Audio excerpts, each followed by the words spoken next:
Indian Education, Nebo School District, started this, oh my goodness, about 21 years ago. And it's actually been in operation for that long. And we started out in various schools and have progressed and changed things and made kind of things that work for us. So the Camp Eagle Summer School is really focused heavily on American Indian teachings, the perspective of American Indians in math, in literacy, in physical education, in the arts and environment.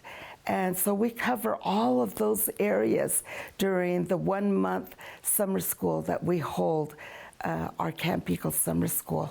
We start out in the morning at 8 o'clock, and the kids come in and dance with several teachers learning how to do Navajo dances, powwow style dances. The boys learn grass and fancy bustle and hoop dance, and the girls learn how to jingle dance and fancy shawl dance.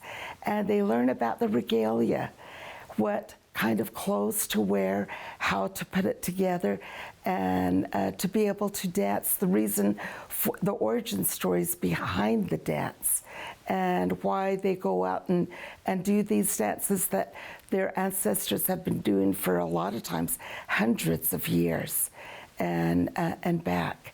We start classes at 9:15 after circle time, and then progress through rotations, 4 rotations of math, literacy, environmental studies, and the arts and PE. I think it's very hard for American Indian students attending public school, since we make up only 1% of total population of peoples throughout the United States. It's very hard to attend a real big school, an elementary school, and a lot of times they're the only American Indians attending that school. And so that can make it really kind of rough, and especially when you're talking about this land where we live here in Spanish Fork. This is Ute country. And the homelands of the Utes, the Goshute shared, the Paiute, and the Shoshone shared this land that we're living on.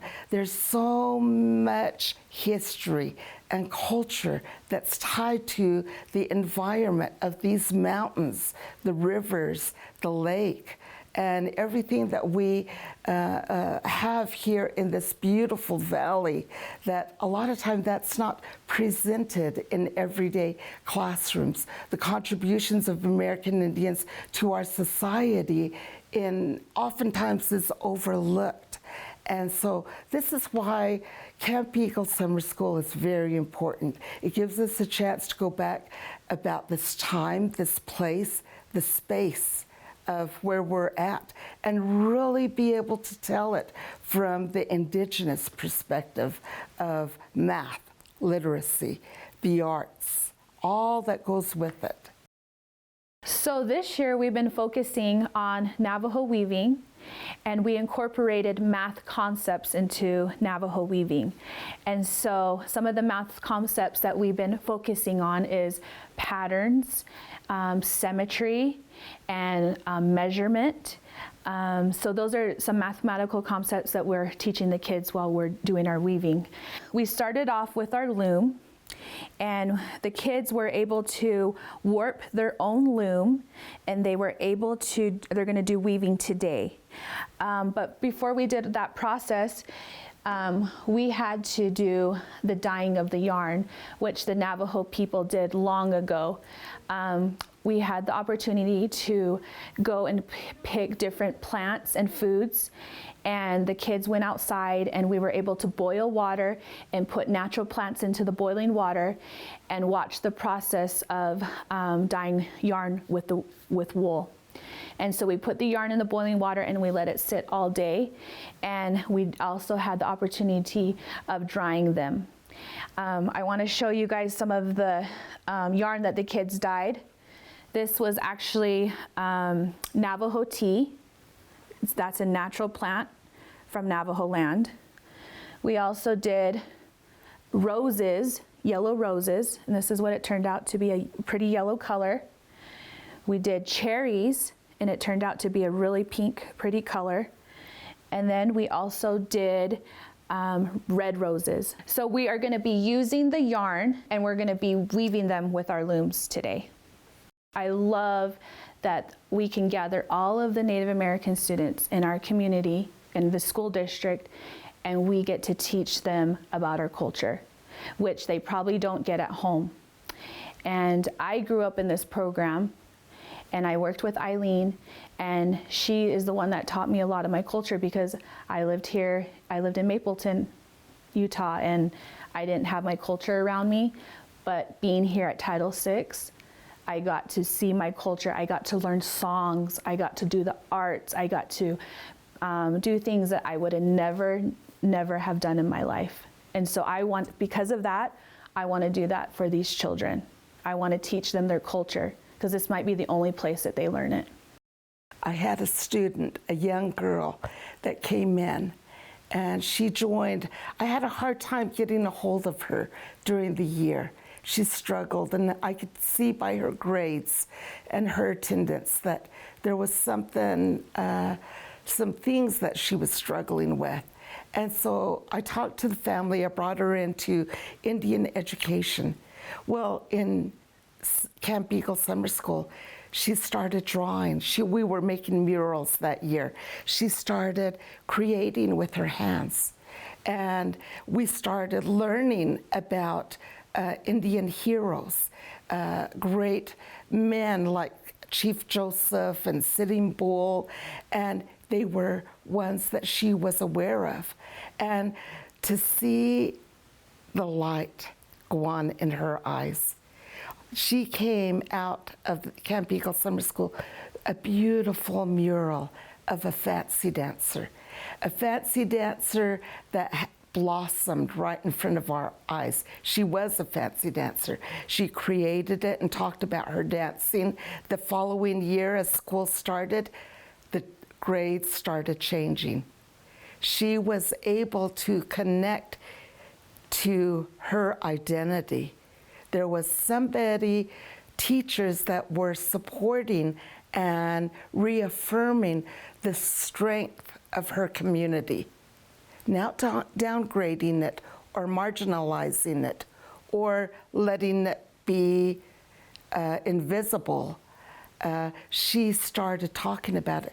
We started noticing work in English where she was using her things that she learned in Camp Eagle, and the grades just changed. We have whole families like that. There's families that don't know anything about their heritage. To see them coming in, to see them discover and research the tribal history of their people, and to be able to put that with regalia, clothing for their children, dancing, and homework and everything. We see this throughout the year. Parents coming in to help their children in after-school homework lab. And the workshops that we do, Winter Storytelling Festival that takes place in the wintertime, where we share with the whole community.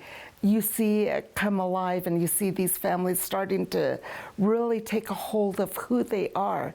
It does have a huge impact. I've seen family after family after family change right before my eyes. That first year it was 37%. The next year it went up to 40%. The third year it went up to 75%. The fourth year it went up to 94%. And other Indian Ed programs, much bigger with a lot more money. We started with $9,000 to last the full school year to support our Indian students. So other programs have a lot bigger budget. But to be able to have those statistics and to be able to hit 100% more than 3 times, I actually, if we count just the enrolled, we've hit it 5 times. And, you know, that's unheard of in Indian education across the nation. I think what is making a difference with our program here is the support of the parents, the support of administration, the support of the staff, the support of partners within our community, and having something that takes a lot of work. After School Homework Lab, we meet twice a week. The parents meet once a week, and they make outfits every Thursday from 10 to 2. That's a very active parent group. And when you have staff that come in and really talk and communicate and are able to bring out math concepts in different traditional arts. We've done buckskin, 3-hide buckskin dresses to incorporate and make it interesting to students. At the same time, empowering their tribal identities. These things really make a difference. You have to put forth a lot of work. A lot of times it's a lot of hours, it's a lot of extra work, but when you get everyone on the same page with that objective of our children are magnificent. In Navajo, my people call themselves Nohoka Diyendene. It means you are a sacred, holy being. I base everything from that simple concept. Every single human being, no matter whether you have brown skin or white skin or black skin, you are a holy, sacred being. You need to be acknowledged. You need to be loved. You need to be nurtured. You need to be supported in however way you can be taught to reach your full, powerful, holy, sacred self. That's what we want to do. My mother gave me that concept. I had a mother, and my mother was 91 years old, never spoke English, never knew how to read or write or drive or anything, wore traditional clothing. I wear my clothing, my tribal clothing, in honor of my mother, my tziyel, in honor of my people, the struggle that they gave, the hardship, and the trials that they went through, but so strong, so resilient, and so powerful, and so beautiful. I mean, magnificent in their honor, their integrity, that anything that we do, we need to reflect that. We need to do whatever we can to give that back to our children. If they went through hard times during the 1800s, early 1900s, even today, what we're seeing today, we owe it to our babies to know who they are. We owe it to the United States and to Utah. You know, all of these histories began with our people. Now we just want to share that information. And really, that's all we're really trying to do.